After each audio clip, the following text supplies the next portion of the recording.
Yeah, we weren't good in the first half, and they were very good. Yeah, we didn't win the gain line. Struggled to get advantage there. But I was really pleased with our second half. Yeah, that was a game that could have been quite ugly for us. The crowd was going nuts.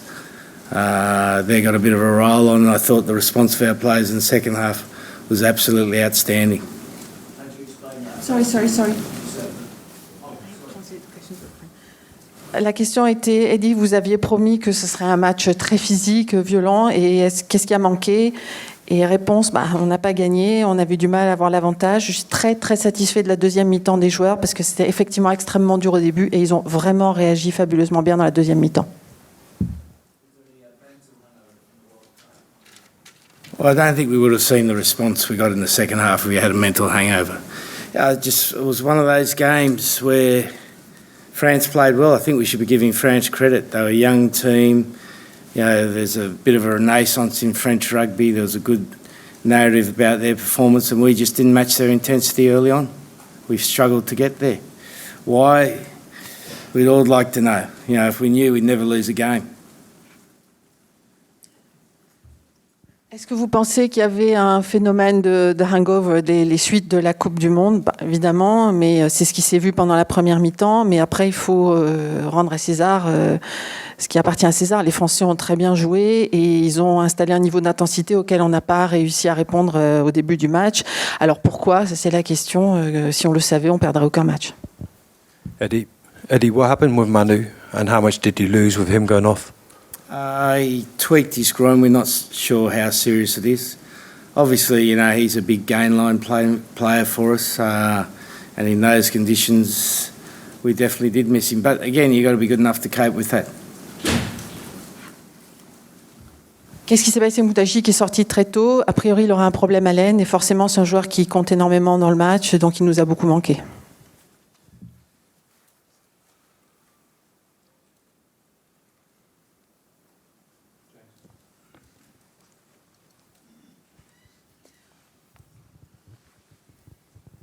To what extent now do you change things for Scotland? It's a quick turnaround, isn't it? Well, the only thing I know is that unfortunately we're going to go to Scotland with an L next to our name instead of a W, which we wanted. But nothing else changes.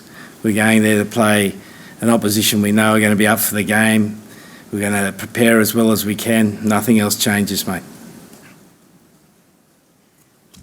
Et maintenant, pour le match contre l'Écosse, rien ne va changer. C'est un adversaire qu'on connaît. On va se préparer du mieux qu'on peut, mais de toute façon, ça ne change rien.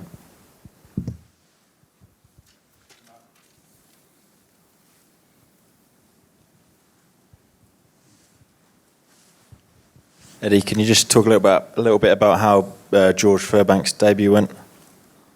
Look, it was always going to be a tough day for him. First game against France away. Big crowd, but I thought he stuck to his task well, and he's going to be a great player for us. So I couldn't be more pleased with him.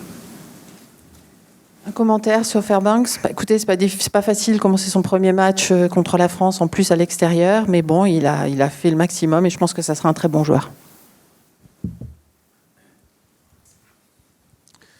Bonsoir. Question pour Owen Farrell.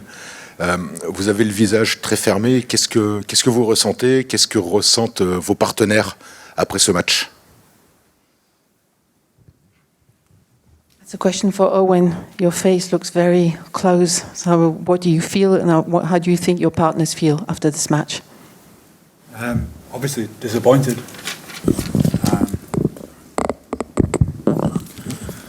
Obviously disappointed. It was a tough match.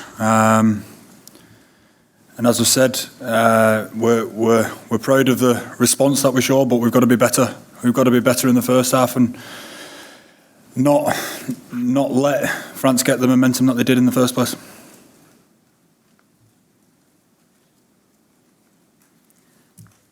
Évidemment, je suis déçue. C'était un match dur. En fait, je suis très contente de notre réaction pendant la deuxième mi-temps. Mais il aurait fallu faire la même chose pendant la première et pas laisser les Français installer l'intensité qu'ils ont mis en place.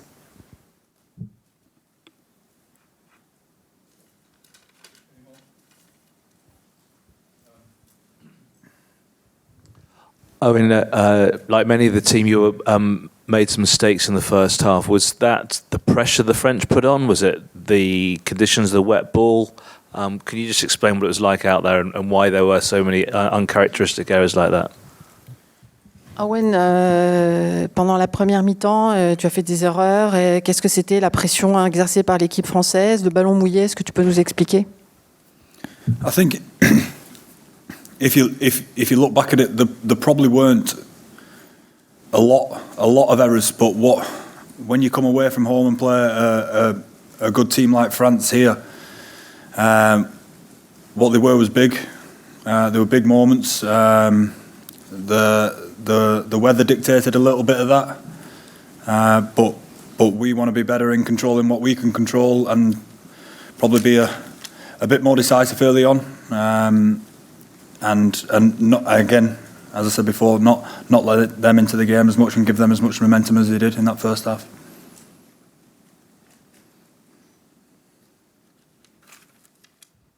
En réalité, il n'y a pas eu tant d'erreurs que ça, mais venir jouer à l'extérieur contre une très bonne équipe comme la France n'est pas facile. Il y a eu des moments extrêmement intenses. En plus, les mauvaises conditions climatiques ont quand même participé. Et il aurait fallu faire mieux pour contrôler ce qu'on pouvait contrôler et surtout faire la différence plus tôt dans le match et ne pas les laisser installer leur intensité comme il leur fait.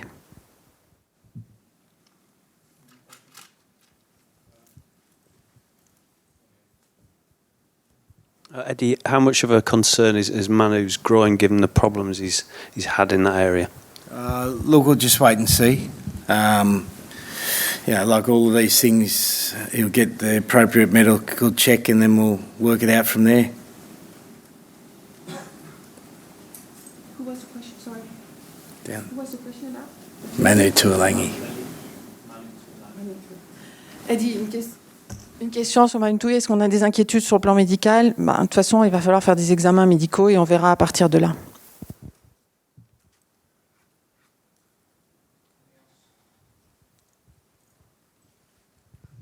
Eddie, could you give a view on the back row and specifically how Tom Curry did at number 8 without Billy Vunipola being available?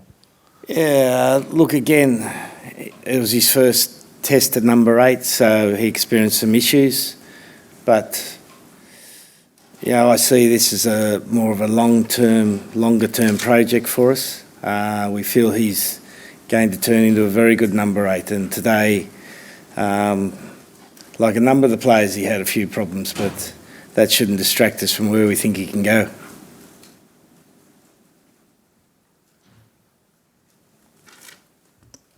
Et il y a un commentaire sur le numéro 8.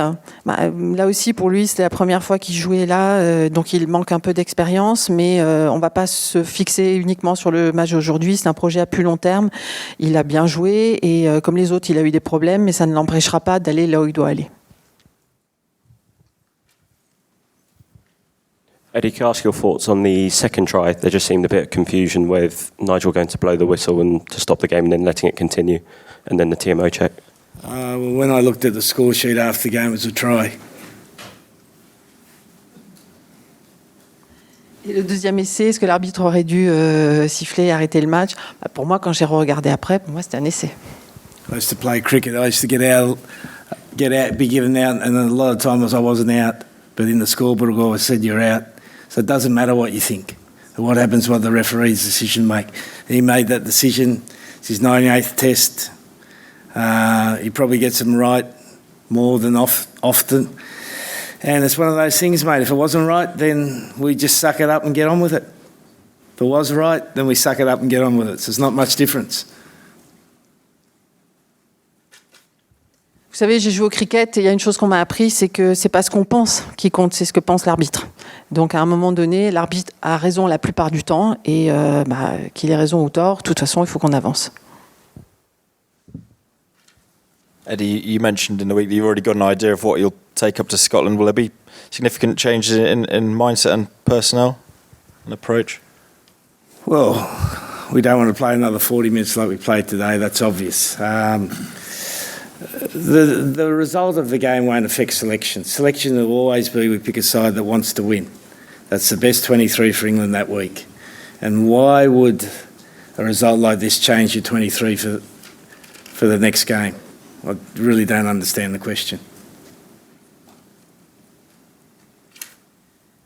Et pour le match contre l'Écosse, est-ce qu'il va y avoir des changements? Une chose est certaine, c'est que je ne veux pas qu'on revive les 40 premières minutes qu'on a vécues cette fois-ci. Après, voilà, on essaye toujours de sélectionner l'équipe pour gagner, mais bon, je ne vois pas très bien. Là, je ne comprends pas la question, je ne vois pas pourquoi je changerais des choses compte tenu du match.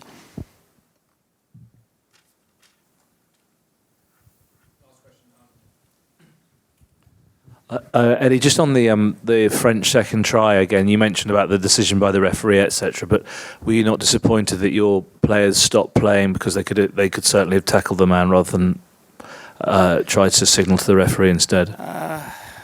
Look, you always get taught to keep playing till the whistle blows. I thought he blew the whistle at one stage. So it's a mistake we made, but we can rectify that. Yeah, I don't think we're giving the French enough credit here. I thought they played really well, particularly the first half. And again, our boys, I thought, in the second half responded magnificently. So, well done to the French. We'll pick ourselves up and get up to Scotland, so we'll see you up there. Unless you're going to the French game. Who do the French play next? Italy. Good luck. Eddie, on a mentionné ce deuxième essai des Français justement et la décision qu'a pris l'arbitre. Mais à un moment donné, pourquoi est-ce que vous n'avez pas, vos joueurs n'ont pas arrêté de jouer et au contraire, ils ont fait ce plaquage? Et la réponse était parce que moi je croyais qu'il allait siffler à un moment donné. Mais voilà, on s'est trompé. Là aussi, il va falloir qu'on rectifie.